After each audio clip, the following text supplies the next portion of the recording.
Tidak ada bilang begitu ya? Richard tidak bilang seperti itu. Jadi itu yang kemarin kami koreksi ya. Baik. Jadi kami meragukan keterangan dari Susi. Oke. Kenapa Yosua mengajak Icat untuk mengangkat Putri? Apakah Putri memang minta diangkat karena sakit atau bagaimana? Posisinya kalau Richard sampaikan bahwa Putri sedang tidak enak badan. PC sedang tidak enak badan. Dan memang minta diangkat atau tidak? Nah posisinya tuh klien saya cuma diajak aja. Melihat minta diangkat atau tidak itu tidak terlihat sama Dan klien saya karena dia dari samping ya, dari garasi. Dan akhirnya yang mengangkat atau membawa PC ke atas siapa? Tidak ada. Tidak ada? Tidak ada. Nah itu yang pertama. Terus yang kedua kami bertanya kan, karena tanggal 4 katanya ada di dalam BAP itu kan ada bopong-bopongan ya, angkat. Tetapi tanggal 5-nya klien saya sampaikan bahwa mereka ke Taruna Nusantara, kemudian ke Jogja, ke mall. Itu artinya apa? Bahwa sebenarnya menurut penglihatan klien saya bahwa tidak ada sesuatu yang mencurigakan. Tidak ada masalah di tanggal 4 itu. Betul, sebetulnya. tidak Tapi ada menurut masalah. pihaknya Sambo, dugaan pelecehan seksual itu sudah mulai terjadi pada tanggal 4 itu. Ya itu klaimnya pengacaranya Sambo, tetapi kan saya berpatokan pada keterangan klien saya ya. Oke. Karena klien saya tanggal 5 mereka ke mall, klien saya nunggu di mobil, sempat berbicara sama almarhum, semuanya baik-baik saja. Masih. Bang Yos itu gak pernah cerita apa-apa ya kak ya, untuk masalah pekerjaan kayak mau dia sakit ataupun capeknya masalah kerja gak pernah. Dan aku juga gak pernah mau ganggu Bang Yos kalau sewaktu-waktu Bang Yos pergi ke Magelang. Karena emang tahu kan kalau misalnya di Magelang tuh kerjaan Bang Yos pasti lebih double, lebih banyak lagi. Jadi waktu Bang Yos pergi dari awal hari itu ke Magelang sampai balik ke Jakarta, nggak pernah saya ganggu untuk saya telepon atau hubungi gitu sih Kak. Tidak pernah, oke. Tapi betulkah pada tanggal 3 atau 4 Juli Reza dikirimi Putri foto Bang Yos lagi menyetrika? Oh ya itu tanggal 3 hari Minggu. Tanggal 3 hari Iya, Minggu? jadi waktu itu awalnya kan emang biasa kita kayak setiap hari Minggu tuh sering chat-chatan lah, entah antara dengan Bu PC yang ngechat saya duluan atau saya ngechat Bu PC duluan untuk mengucapi selamat hari Minggu gitu. Jadi kebetulan tanggal 3 itu saya yang ngucapi dulu, ibu itu membalas, terus sorenya di-chat kembali itu sambil mengirim foto Bang Yos lagi nyetrika. Intinya memuji Bang Yos ya? Iya, muji. Bangnya kakaknya luas banget nyetrikanya sampai bingung nih gajinya berapa. Sini dek, susul kakaknya ke Magelang bantuin gitu. Bu PC sering seperti itu? WA-an kemudian mungkin chat santai atau memuji Bang Yos ke Reza? Kalau isi chatnya paling sering itu kalau hari Minggu pasti kayak ngucapin selamat hari Minggu. Kadang-kadang juga nggak tentu harinya Kak ya.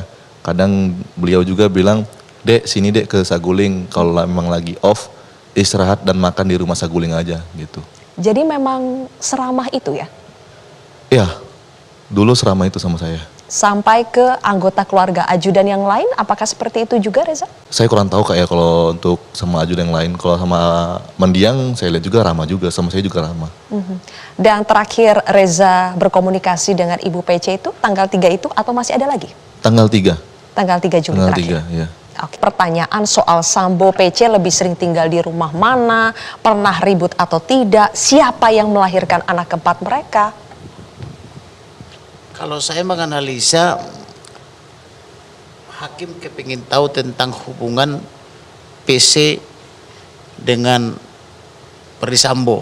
Apakah selama ini baik-baik saja atau tidak? Karena waktu itu kan saya pernah mengumumkan di media bahwa mereka ini sebenarnya sudah lama tidak akur ya.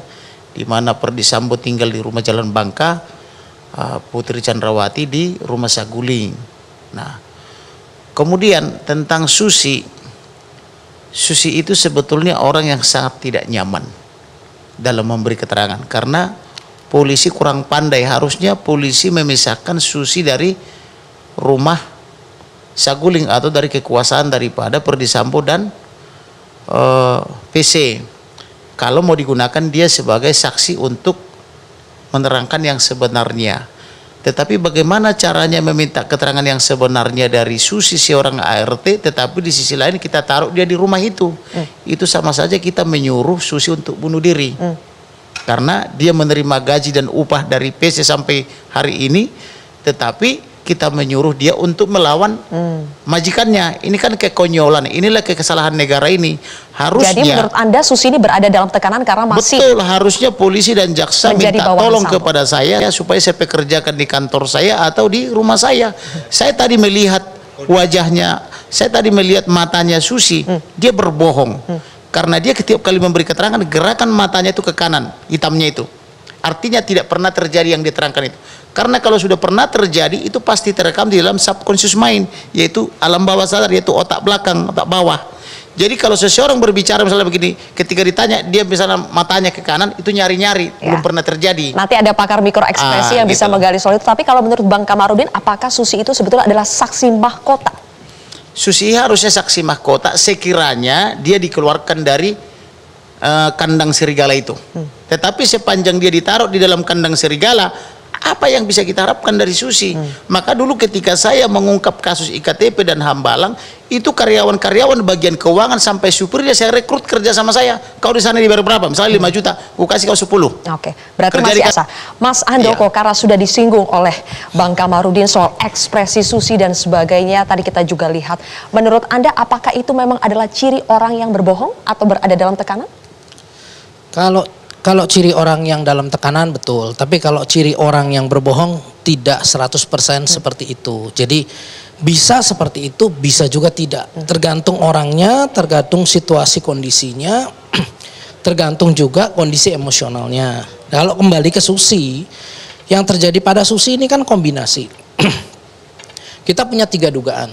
1, Susi ini memang diatur dalam sebuah skenario. 2, Susi ini tidak tahu dia diperalat. Ya, dikondisikan, situasikan, ikut, tanpa sadar jadilah dia seorang saksi. Ketiga, Susi ini karakternya itu nggak cocok kalau di interview dengan cara seperti itu. Karena ada beberapa orang kalau di interview dengan cara seperti itu, yang ada dia gemeteran, ada yang sampai terkencing-kencing dan kacau semuanya. Cara yang mana yang Anda maksud? Ditekan, dibilang berbohong? Ya, ini kan unik. Cara yang dilakukan oleh hakim itu adalah sebuah teknik interview yang sangat khusus, yaitu sebuah teknik interview yang hanya digunakan ketika mengejar sebuah pengakuan, yang artinya kalau sudah mengejar sebuah pengakuan sudah ada sebuah hipotesa, bahkan mungkin bukti-bukti bahwa yang bersangkutan ini berbohong. Itu sebuah teknik yang khusus sekali, yang khas memang dikejar. Makanya keluar pernyataan-pernyataan, sudahlah kau berbohong, sudahlah, seperti diatur. Kenapa? Dari pemeriksaan kemarin, saya melihat bahwa ketika saudara Susi ini sudah tidak bisa menjawab, dia coba melemparkan kepada Puat. Jadi semuanya kuat gitu kan. Nah, kemarin juga saya mengikuti persidangan antara Kuat dan Ricky, itu juga saling lempar tuh. Ricky yang tahu, Kuat yang tahu. Nah, inilah sebenarnya dalam persidangan ini akan terungkap fakta-fakta ya. Bahwa memang kalau mereka berkata tidak benar, tentunya kan ada sanksi pidana. Ini juga merupakan pembelajaran untuk kita semuanya ya, bahwa ketika bersaksi di depan persidangan tentunya harus berkata jujur. Oke, jadi kalau menurut Icat, Kuat itu sebagai apa di rumah dan apakah perannya memang se-powerful itu? Kalau Richard menyampaikan ya Kuat sebagai sopir. Tetapi di dalam keterangan Susi kan Kuat seolah-olah bahwa mengetahui serangkaian peristiwa yang ada di Magelang. Sama sekali hakim sebenarnya bertanya secara datar. Datar artinya apa yang membuat dia nyaman begitu. Tidak pernah hakim langsung to the point untuk menanyakan orang. Dia biasanya menanyakan sesuatu yang membuat dia nyaman dulu untuk memberikan keterangan seperti itu.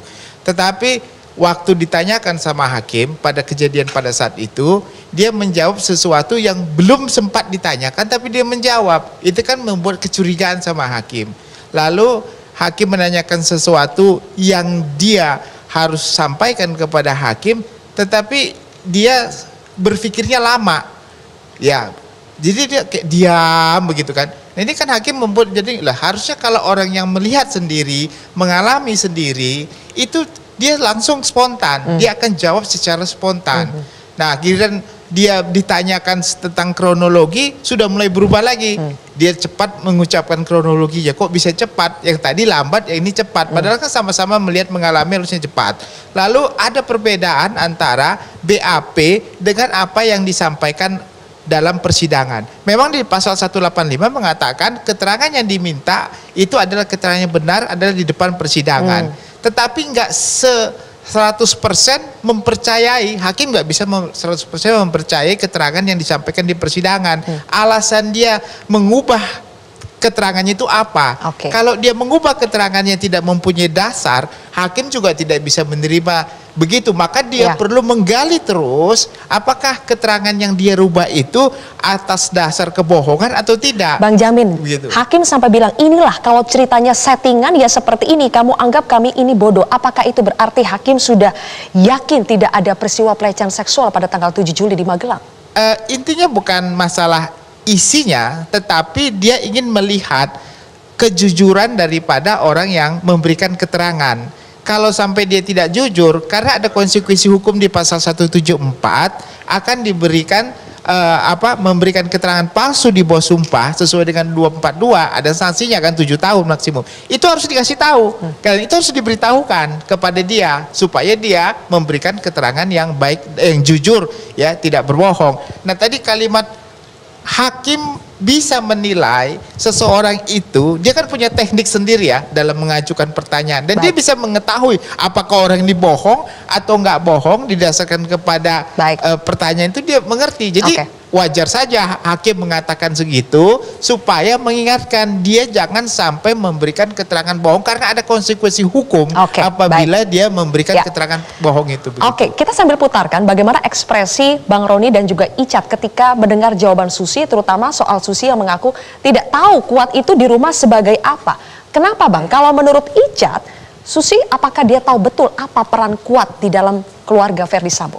Nah, dari pemeriksaan kemarin saya melihat bahwa ketika saudara Susi ini sudah tidak bisa menjawab, dia coba melemparkan kepada Puat.